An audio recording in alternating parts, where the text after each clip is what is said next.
नमस्कार। आज हम इस वीडियो में चैप्टर 4 के कुछ न्यूमेरिकल्स करेंगे। फर्स्ट न्यूमेरिकल हम ले रहे हैं इसमें एक फैरेड धारिता के चालक की त्रिज्या कितनी होगी। एग्जाम्पल है ये, एग्जाम्पल 4.2। एग्जाम्पल 4.2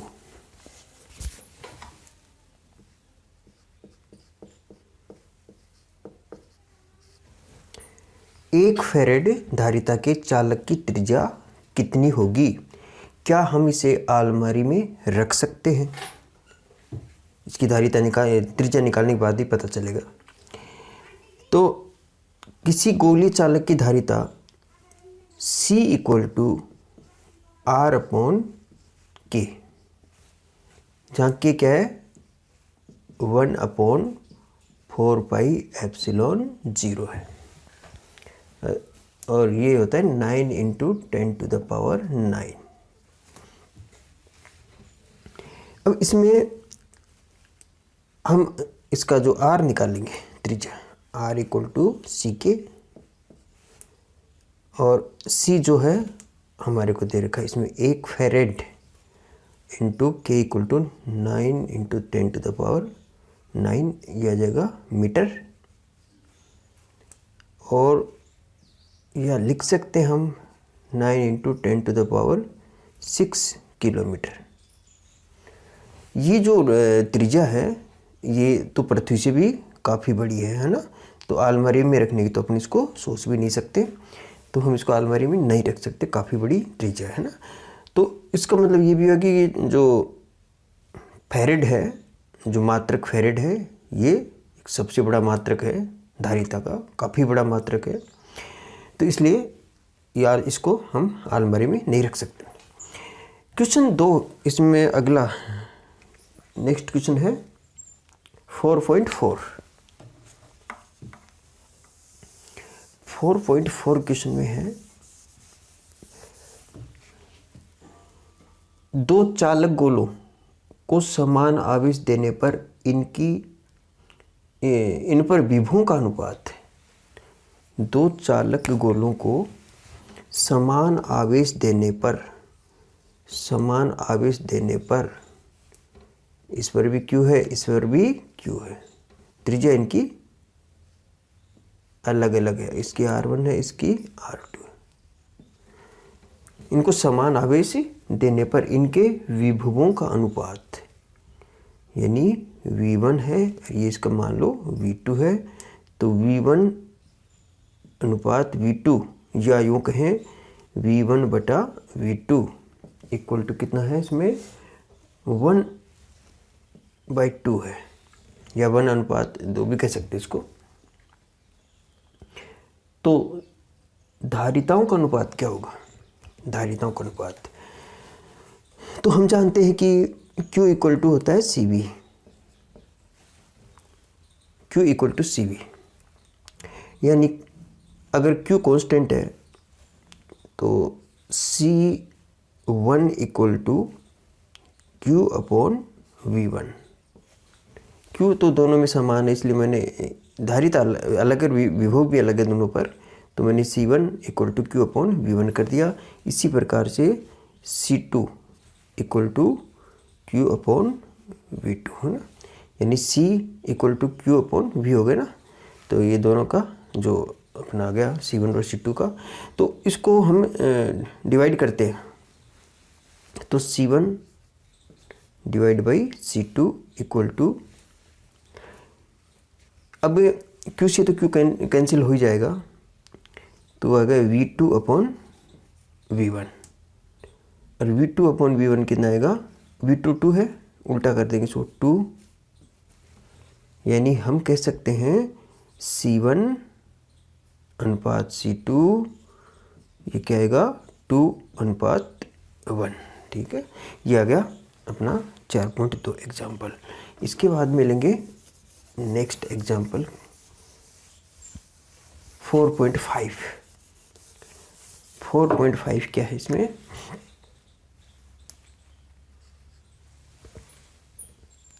एक 20 माइक्रोफेरेड है।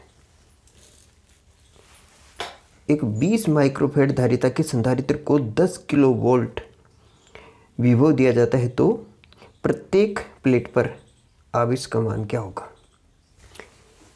प्रत्येक प्लेट पर आवेश का मान हमारे को निकालना है। तो इसमें क्या क्या दे रखा है हमें देखते हैं। सी संधारित्र की धारिता देखिए 20 microfarad is equal to 20 into 10⁻⁻6 farad. Convert कर लिया पहले तो इसको। इसके बाद में हम इसमें लेंगे 10 किलो विभव, V equal to 10 kV। 10 kV का मतलब 10 इंटू 10⁻, कितना आएगा इसमें, 10⁻³ वोल्ट बराबर 10⁻⁴ वोल्ट। इसका विभव आ गया 10⁻⁴ वोल्ट इसका विभव आ गया। अब Q इक्वल टू क्या होगा, Q equal to CV। C है 20 इंटू 10⁻⁻6 इंटू 10⁻⁴। तो ये 5 हो गया, एक जीरो ये लेके 5 हो गया। तो हम लिख सकते हैं 2 इंटू 10⁻⁻1 यानी 0.2 क्या आएगा, कूलम। ये भी हो गया अपना 0.2 कूलम आ गया इसका जो आंसर है। नेक्स्ट क्वेश्चन हम लेंगे 4.6। नेक्स्ट लेंगे 4.6 में क्या दिया हुआ है, इसमें है एक समांतर प्लेट संधारित्र की प्लेटों का क्षेत्रफल A, कैपिटल A। एक समांतर प्लेट संधारित्र की प्लेटों का क्षेत्रफल कैपिटल A एवं प्लेटों की मध्य दूरी D है तो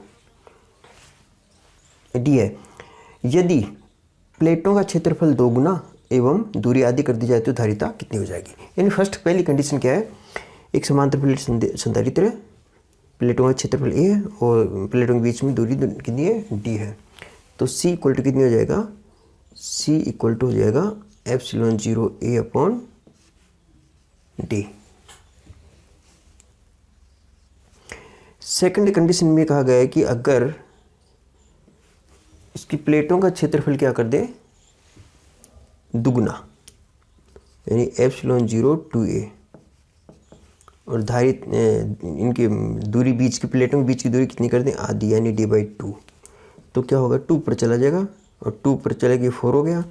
तो हम लिख सकते हैं 4 ε0A/D, और ये किसके बराबर है, C के बराबर है ना। तो हम लिख सकते हैं C' इक्वल टू 4C, यानी धारिता 4 गुना बढ़ जाएगी। नेक्स्ट एग्जाम्पल है 4.11। इसमें दिया है एक समांतर प्लेट संधारित्र जिसकी प्लेटों का क्षेत्रफल कैपिटल A एवं प्लेटों की मध्य दूरी D है। यानी ये प्लेटों का क्षेत्रफल कैपिटल A है, प्लेटों की मध्य दूरी D है। ये समांतर प्लेट संधारित्र है, प्लेटों का क्षेत्रफल है और इनके बीच में दूरी क्या है, D है। अब इसमें क्या है, यदि इसकी प्लेटों के मध्य 3/4D दूरी में 3/4D दूरी यानी 3/4 भाग है ना, इसमें 3/4D दूरी में इस पार्ट में क्या भर दिया जाए, एक परावैद्युत पदार्थ भर दिया जाए तो धारिता क्या होगी। फर्स्ट कंडीशन में तो हम इसमें धारिता पहली कंडीशन में होगी C इक्वल टू ε0A/D। जब इसमें परावैद्युत पदार्थ नहीं भरा था तब तो धारिता ये थी इसकी, पर जब इसमें ये पदार्थ भर दिया जाए तो इसकी धारिता क्या हो जाएगी, इसकी धारिता हो जाएगी C' equal to ε0A/D - T plus t upon epsilon r. Epsilon r क्या, इसका माध्यम का परावैद्युतांक है, और यहाँ टी, ये जो टी आ रहा है ये किसके बराबर है, 3/4 डी के बराबर है। तो हम यहाँ पर टी की जगह 3/4 डी रखेंगे, तो epsilon 0 A upon D minus T की जगह रखेंगे 3/4 डी, फिर प्लस, फिर यहाँ भी रखेंगे 3/4 डी, और नीचे लिखेंगे एप्सिलॉन आर। तो ये हो जाएगा कितना, एप्सिलॉन 0 ए अपॉन डी में से 3/4 डी करेंगे तो माइनस करेंगे तो कितना आएगा, d/4 आ जाएगा, और प्लस ये आएगा 3d अपॉन 4, नीचे आ जाएगा इसके पास 4 एप्सिलॉन आर। इन दोनों में d/4 कॉमन ले लेंगे, तो epsilon 0 A upon D upon 4, d/4 common आ रहा है दोनों में, है ना, तो ये आएगा 1 प्लस ऊपर 3 बचेगा, और नीचे एप्सिलॉन आर ही बचेगा, ये 4 ऊपर चला जाएगा, तो 4 एप्सिलॉन 0 ए अपॉन कितना हो जाएगा इसमें,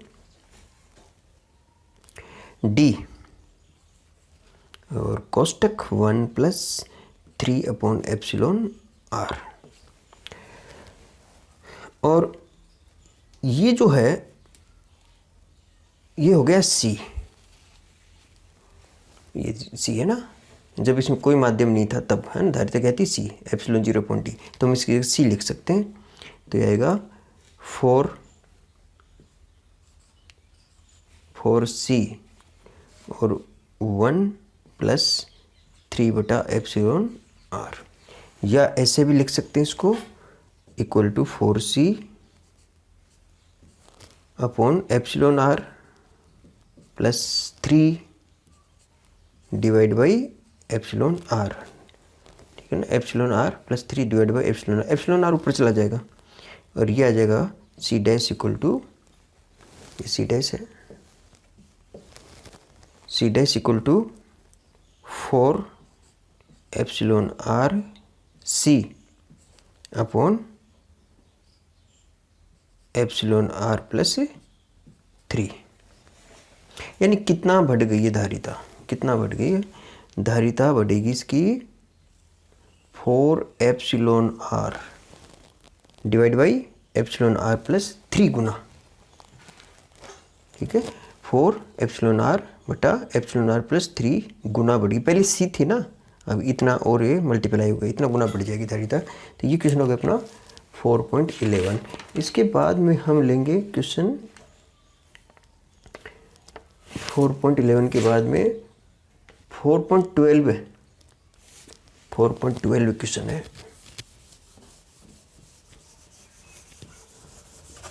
इस क्वेश्चन में 4.12 है,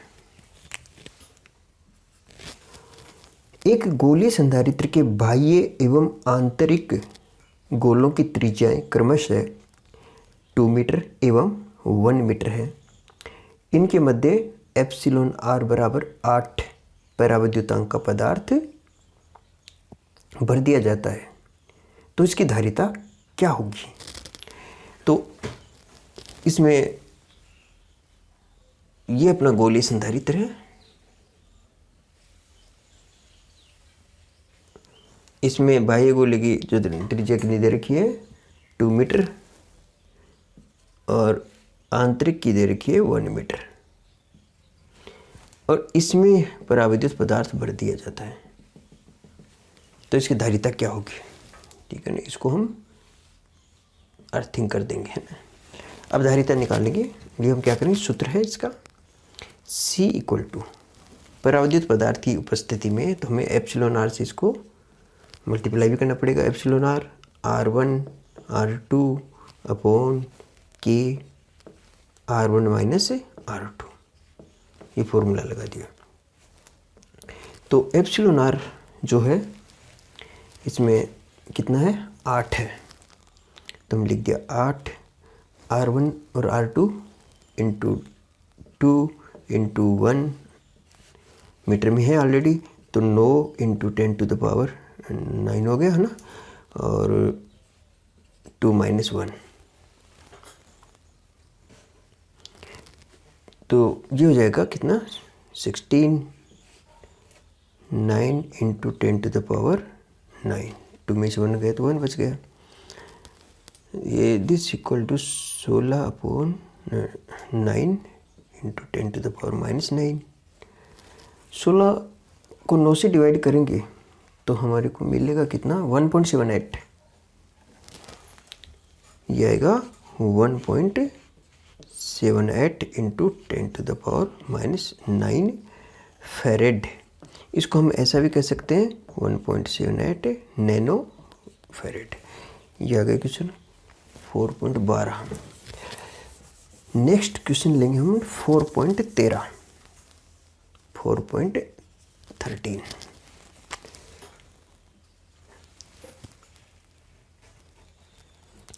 इसमें एक परिपथ दे रखा है,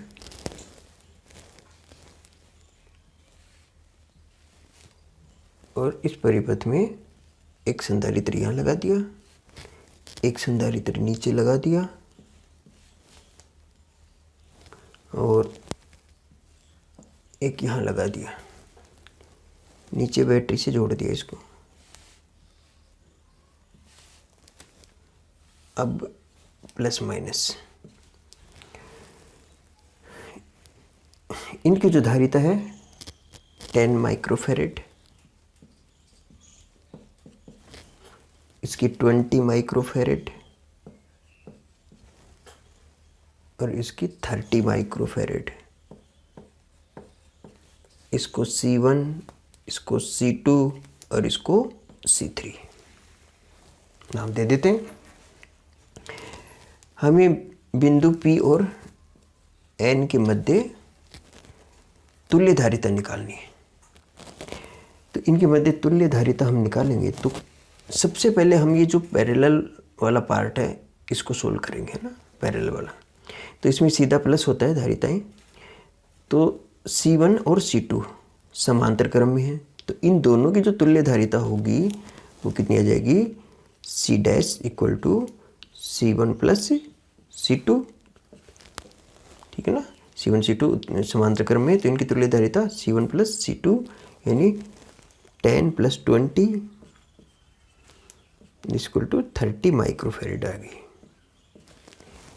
अब ये जो सर्किट इस प्रकार से बनेगा, ये 30 माइक्रोफेरेड और ये भी 30 माइक्रोफेरेड है ना, जो कि C3 है, और ये हो गया C डैश, ये बैटरी है।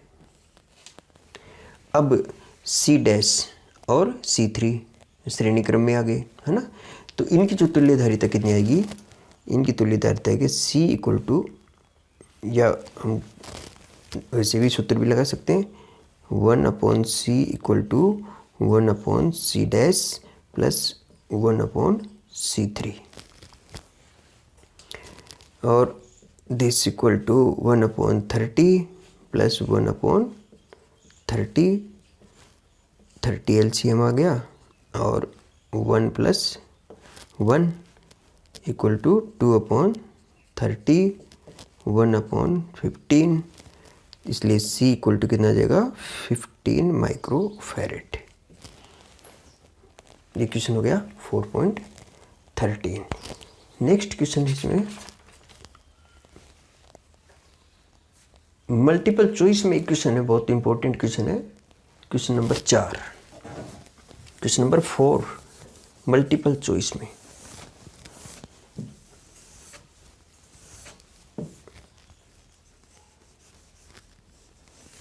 मल्टीपल चॉइस में क्वेश्चन नंबर 4 क्या है,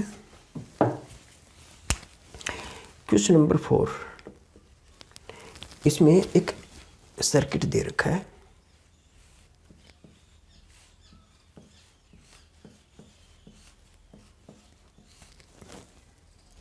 और ऊपर इस तरह से एक संधारित्र जोड़ दिया, नीचे भी एक संधारित्र जोड़ दिया।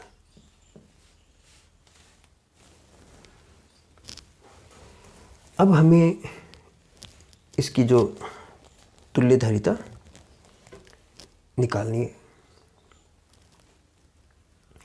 तो क्या होगा इसमें, अच्छा इसमें सबके जो मान है कितने, 5 दे रखे,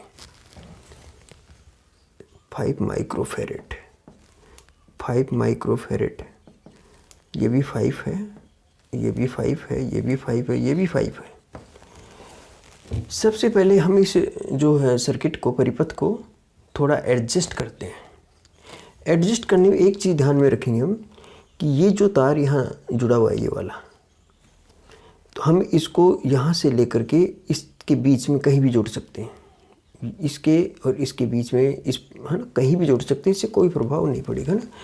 और इसी प्रकार जो ये वाला तार है यहाँ वाला, इसको भी हम कहीं भी जोड़ सकते हैं। तो इसको देखो मैं आप कैसे बनाता हूँ, देखो पहले मैं इसको लेता हूँ, इस वाले पार्ट को मैंने ये ले लिया, ये आ गया इस तरह से, ये वाला लिया मैंने। फिर मैं क्या करता हूँ, इसको यूँ करता हूँ ऊपर, इसको भी, यानी इसको मैंने वर्टिकल कर दिया है, इस वाले पार्ट को मैंने इसको वर्टिकल कर दिया ऐसे। ये देखो इस पॉइंट से, ये जो पॉइंट है, ये पॉइंट है, इसका ये पॉइंट ही है ना, इसको पहले मैंने इसको बना दिया, फिर मैंने इसको वर्टिकल ऐसे वर्टिकल कर दिया, और फिर ये वाला संधारित्र यहाँ लगा दिया मैंने, इससे कोई प्रभाव नहीं पड़ेगा ना, इसको यहाँ लगा दिया और ये यहाँ लग गया। अब ये जो तार है ये वाला, ये मैं कहीं भी जोड़ सकता हूँ, मैंने बताया था ना, इसके और इसके बीच में। तो अब ये संधारित्र दो आ गए ना, ये प्लेट, ये वाली प्लेट, ये वाली ये प्लेट ही रही है ना, और इसकी वाली प्लेट ये वाली है ना यहाँ पर। तो इसको कहीं भी हम जोड़ेंगे तो ऊपर जोड़ सकता हूँ मैं, ठीक है ना। हाँ, इसकी ये प्लेट, इसकी ये प्लेट, इनके बीच में तार मैंने ये जोड़ दिया, मतलब इसको थोड़ा चेंज कर दिया। ठीक उसी प्रकार यहाँ पर ये संधारित्र है, यहाँ लगा देंगे, कोई प्रभाव नहीं पड़ेगा, इस तरह कर दिया मैंने, देखो। और इसको सीधा कर दिया मैंने नीचे की तरफ इस तरह से।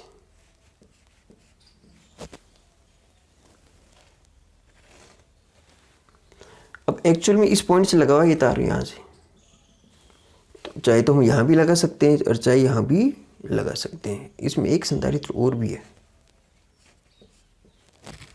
ये वाला 5 का।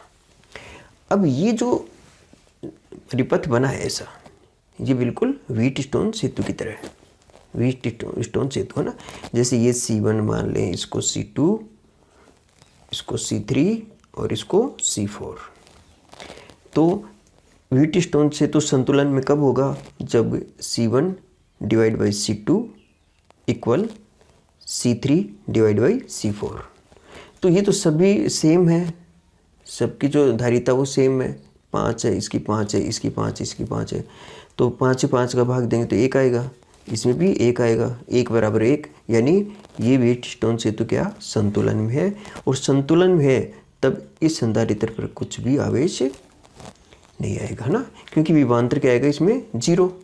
जब व्हीटस्टोन सेतु संतुलन में होता है तो ये जो बीच वाली ब्रांच है, ये वाली, इसके बीच में विभवांतर 0 हो जाता है। तो विभवांतर जब 0 हो गया तो ना तो इसमें कोई धारा बहेगी और ना ही इस पर कोई आवेश आएगा, है ना। क्यों, आवेश का भी तो क्या होता है, Q इक्वल टू CV होता है। जब V 0 है तो आवेश भी 0 हो गया, और विभवांतर V 0 है तो V इक्वल टू जैसे IR होता है, तो जब V 0 है तो I भी 0 आएगा, है ना। तो ये संतुलन की अवस्था में कुल मिलाकर इन दोनों बिंदुओं के मध्य विभवांतर 0 होता है। उस कंडीशन में इसके बीच में अगर प्रतिरोध जुड़ा है तो धारा 0 होगी, ठीक है, और अगर संधारित्र जुड़ा है तो उस पर आवेश 0 होगा। दोनों में सेम कंसेप्ट काम करती है। तो अब संतुलन की अवस्था में इसका कोई रोल है नहीं। तो फिर हमारे पास ये दोनों श्रेणी में आ गए, ये भी दोनों श्रेणी में आ गई। तो श्रेणी में आएगा तो क्या क्या बनेगा इसका, हम ऐसे करेंगे इसको, ये दोनों श्रेणी में आ गए।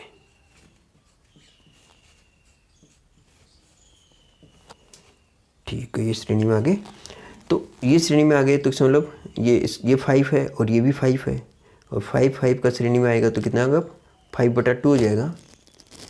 क्योंकि समांतर क्रम में, श्रेणी क्रम में अगर कोई संधारित्र समान धारिता के जुड़े हों, श्रेणी क्रम में अगर समान धारिता के संधारित्र जुड़े हों तो उनकी धारिता कितनी होती है, C/N होती है।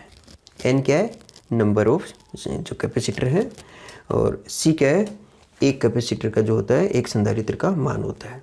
तो यहाँ एक का मान 5 है, तो ये कितना हो जाएगा, 5/2 इनकी। और वैसे भी निकाल सकते हैं आप चाहे तो।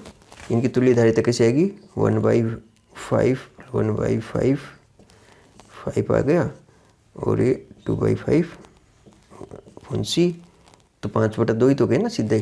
तो इसकी कितनी आ जाएगी, 5/2 माइक्रोफैरेड। इसकी भी आएगी 5/2 माइक्रोफैरेड। इसका कोई काम है नहीं। अब ये दोनों क्या आ गए, समांतर में, तो इनकी तुल्य धारिता सीधा हम इसको प्लस कर देंगे, तो इनकी तुल्य धारिता दोनों क्या आ जाएगी, C = 5/2 प्लस 5/2 = 5 माइक्रोफैरेड। ये आ गए अपने इसकी तुल्य धारिता इस क्वेश्चन की। एक नेक्स्ट क्वेश्चन है, question number 8। Question number 8, question number 8 भी एक परिपथ है जिसमें संधारित्र जुड़े हुए हैं और हमें इसकी तुल्य धारिता निकालनी है। क्वेश्चन नंबर 8 में क्या है, एक संधारित्र यूं है, दूसरे में 2 है, तीसरे में 4 है,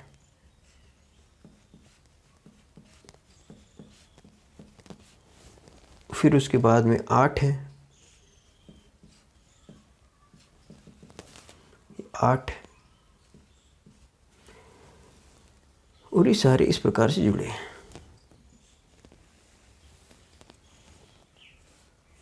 ये इस प्रकार से जुड़े हैं सारे,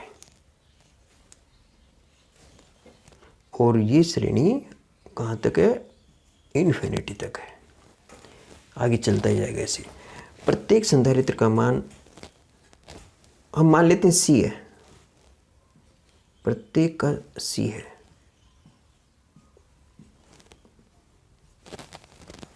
तो इसकी संयोजन की तुल्य धारिता क्या होगी। सबसे पहले हम ये जो श्रेणी क्रम है इनको सबको जोड़ेंगे ना, तुल्य धारिता इनकी निकालेंगे पहले। तो ये जो परिपथ बनेगा, ये कैसा बनेगा, परिपथ बनेगा इस प्रकार से। ये फर्स्ट संधारित्र, पहला संधारित्र ये रहा। यहाँ पर 2 समान धारिता के 2 संधारित्र श्रेणी क्रम में जुड़े हैं, तो इन 2 की तुल्य धारिता क्या होगी, C/2।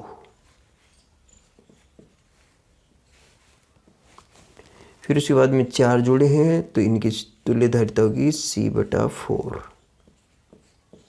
मैंने बताया ना C/N सूत्र तुल्य धारिता का। अगर समान संधारित्र श्रेणी क्रम में जुड़े हों तो उनकी तुल्य धारिता होती है C/N।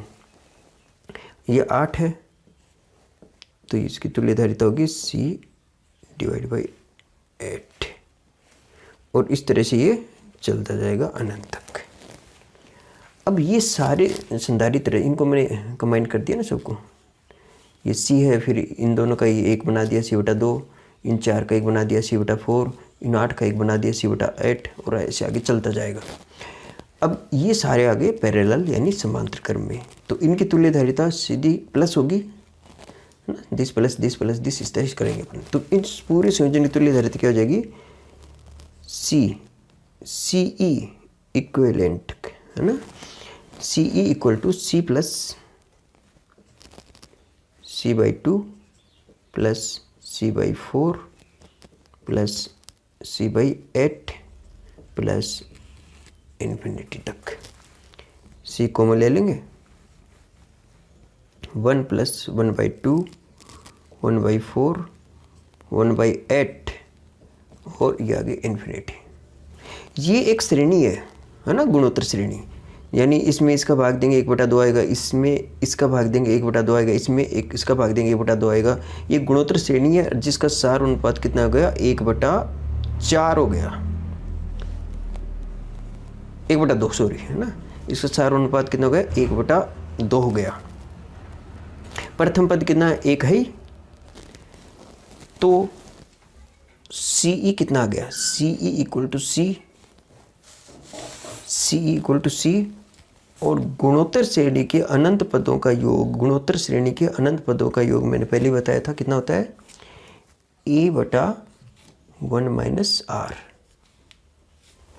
A/1 माइनस R होता है ना। R क्या है, सार अनुपात है, तो ये आ गया C। अब A का मान हम रख देंगे यहाँ, A हमारे पास 1 है यहाँ, ये रहा 1A, और 1 माइनस 1/2, तो ये आ गया C 1/2 ही बचा, 1 डिवाइड बाई 1/2, 2 पर चला गया तो बराबर कितना आ गया, 2C, 2 पर चला गया तो 2C हो गया ना। C हमारे को कितना दे रखा है इस क्वेश्चन में, 1 माइक्रोफेरेड दे रखा है क्वेश्चन में, है ना। तो इसकी तुल्य धारिता होगी CE इक्वल टू 2 माइक्रोफेरेड, ठीक है ना। अभी C का वैल्यू 2 भी हो सकता है, 5 भी हो सकता है, कुछ भी हो सकता है। तो इसका मतलब अगर 2 माइक्रोफेरेड तो 4 हो जाएगा, है ना। क्वेश्चन में जो भी दे रखा है वो मान हम यहाँ रख देंगे C का। तो जनरल सूत्र इसका क्या हो गया, 2C, है ना। C का मान कुछ भी हो सकता है। एक क्वेश्चन आ गया अपना 8वां क्वेश्चन। उसके बाद में हम लेंगे अगला एक क्वेश्चन और है, ये क्वेश्चन भी अच्छा क्वेश्चन है, इसमें भी परिपथ है।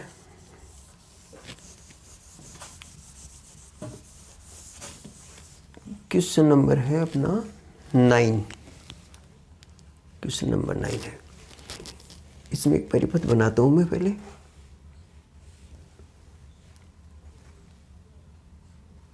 एक संधारित्र यहाँ लगा रखा है, एक संधारित्र यहाँ लगा हुआ है, एक यहाँ लगा हुआ है, और उसके बाद में यहाँ पर 2 लगा रखे हैं।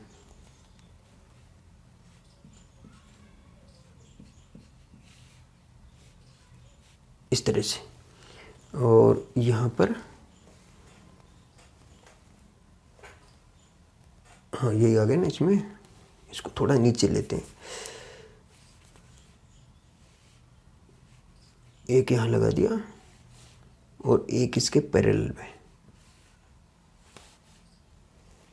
और इसको इससे मिला दिया। अब ये पॉइंट B आ गया और ये आ गया A। अब इसकी धारिताएं लिखते हैं अपन। धारिताएं हैं 2 माइक्रोफेरेड, 1 इसकी 1, इसकी भी 1 माइक्रोफेरेड, इसकी C और इसकी 4 अब इसमें ये दे रखा है क्वेश्चन में, यदि इस पूरे संयोजन की तुल्य धारिता यानी A और B के मध्य तुल्य धारिता पूरे परिपथ की कितनी है, 5 माइक्रोफेरेड है। 5 माइक्रोफेरेड है तो C का मान ज्ञात करो। तो हम इसकी तुल्य धारिता निकालेंगे। पहले सर परिपथ को सही करें थोड़ा सा, इसको करते हैं शॉर्ट, पहले दोनों को जोड़ते हैं। तो इन दोनों को करेंगे हम, जोड़ेंगे तो क्या आएगा, 1 1 2 हो गया, क्यों पैरेलल है ना ये दोनों, तो इनका क्या हो जाएगा 2, दोनों का 1 कर दिया मैंने तो 2 हो जाएगा। ये मैं 2 कर देता हूँ यहाँ पर, ये आ गया अपना 2 माइक्रोफेरेड है 1 की जगह, इसका भी हो गया। और ये दोनों है, ये भी पैरेलल है तो 4 और 4 8, इन दोनों का 1 कर देते हैं तो ये हो गया 8, 4 की जगह हम कर देंगे यहाँ पर 8, ठीक हो गया। अब ये दोनों श्रेणी में आ गए तो इन दोनों की कितनी तुल्य धारिता हो जाएगी, इनकी दोनों की तुल्य धारिता होगी यानी इन दोनों को गुणा कर दो और इन दोनों के योग का भाग दे दो, है ना। डायरेक्ट मैं बता रहा हूँ इसका सूत्र। जो श्रेणीक्रमिक संधारित्र होती है उनकी तुल्य धारिता क्या होती है, इक्वल टू 2 × 2 और 2 + 2, यानी इन दोनों का गुणा बटा इन दोनों का योग। तो 4 बटा कितना 4 = 1 माइक्रोफैरेड, है ना। तो इन दोनों की भी क्या होगी, 1 होगी, तो मैं दोनों को 1 कर देता हूँ। ये हो गया अपना 1 माइक्रोफैरेड, 1 माइक्रोफैरेड। और यहाँ पर इनकी जो तुल्य धारिता आएगी, है ना, उसी पैटर्न पर क्या आएगी, इन दोनों को अगर मैं 1 करता हूँ तो क्या आएगा, दोनों का गुणा और दोनों का योग। तो ये आ जाएगा कितना, 8C और C + 8, और हम इन दोनों को 1 कर देते हैं। ये अपना सर्किट हो गया, है ना, सोल्व कर दिया इसको काफ़ी। अब ये दोनों आगे समांतर में, तो अब सीधा हम इनको प्लस कर देंगे, और इनका योग अब कितना दे रखा है, तुल्य धारिता 5। तो हम लिखेंगे कितना, 8C / C + 8 + 1 + 1 = 5। और यह हम इसमें लिख सकते हैं 8C C + 8 = 5 में से गई तो 4, और यह लिखेंगे इसको 8C = 4C + 32। 8 में से 4 गई तो 4C = 32, C = 8 माइक्रोफैरेड। ये C की वैल्यू आ जाएगी 8 माइक्रोफैरेड। और एक क्वेश्चन और लें हम इसमें, ये क्वेश्चन भी अच्छा है। नेक्स्ट क्वेश्चन है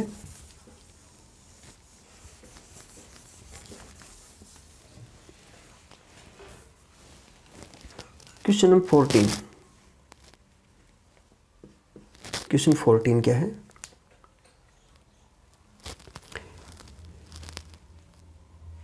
क्वेश्चन 14 में इस तरह का एक चित्र दे रखा है।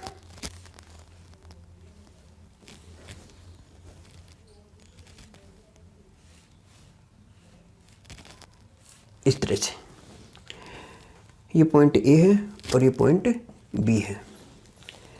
तो इसकी हमें तुल्य धारिता निकालनी है।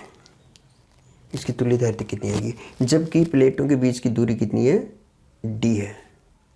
ये भी D है और ये भी D है, और क्षेत्रफल इन सबका A ही है, कैपिटल A सबका क्षेत्रफल इसका है। तो इनकी तुल्य धारिता निकालनी है। सबसे पहले हमें देखना है कि संधारित्र बनेंगे कितने। मान लो यहाँ है प्लस पॉइंट विभव है और यहाँ पर है माइनस, यहाँ पर प्लस है, तो ये प्लस है तो ये प्लेट भी प्लस होगी और ये प्लेट भी प्लस होगी, और ये माइनस है तो यहाँ ये दोनों प्लेटें माइनस होंगी, ये भी माइनस और ये भी माइनस होगी। तो ये वाली दो प्लेटें, इनके बीच में ये दोनों प्लेटें नेगेटिव हैं, तो इससे तो संधारित्र नहीं बनता, कि संधारित्र में एक प्लस पॉजिटिव होती है, एक नेगेटिव होती है। तो ये वाली प्लेटें संधारित्र का निर्माण नहीं करेंगी दोनों, है ना। इसमें ये प्लस है और ये माइनस है, ये संधारित्र बनेगा। इसमें ये प्लस है और ये माइनस, ये भी संधारित्र बनेगा, है ना। तो ये दो संधारित्र बने। अब ये पैरेलल है या श्रेणी सीरीज में है, ये कैसे पता चलेगा।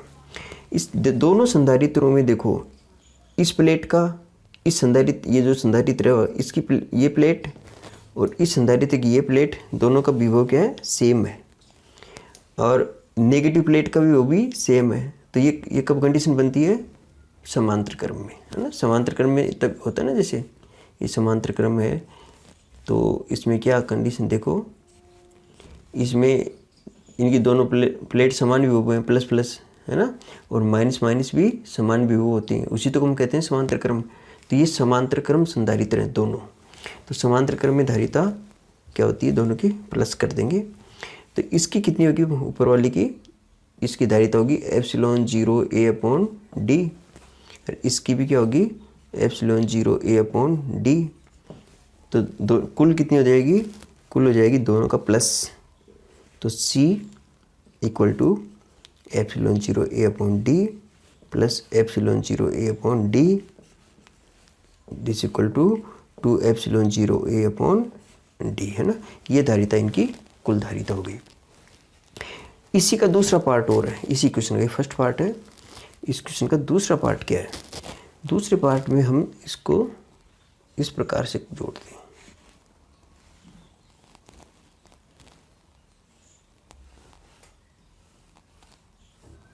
इस प्रकार से जोड़ते हैं इसको। ये ए पॉइंट है और ये बी पॉइंट है। अब इसमें अगर हम इसको प्लस और इसको माइनस रखते हैं तो ये प्लस और इसमें ये भी प्लस हो गया, दोनों को प्लस है। इसमें ये माइनस और ये भी माइनस, तो ये प्लस माइनस एक संधारित्र बन गया, माइनस प्लस एक संधारित्र बन गया, प्लस माइनस एक संधारित्र ये बन गया, 3 संधारित्र बन गए, है ना। और ये तीनों क्या होंगे, पैरेलल ही होंगे क्योंकि समान विभव पर हैं प्लेटें। इसकी प्लस प्लेट और ये प्लस प्लेट समान विभव पर है ना, तो इस समांतर क्रम में होंगे। तो इसकी तुल्य धारिता कितनी हो जाएगी, इसकी तुल्य धारिता होगी C equal to 3 epsilon 0 A upon d, 3 epsilon 0 A upon d, है ना। ये इसका आंसर आ गया ना। तो ये अपना चैप्टर में जो मैंने मुख्य इंपॉर्टेंट क्वेश्चन आपको बता दिए हैं, और इसके बाद हम नेक्स्ट क्वेश्चन करेंगे कल। तब तक लिए थैंक्स।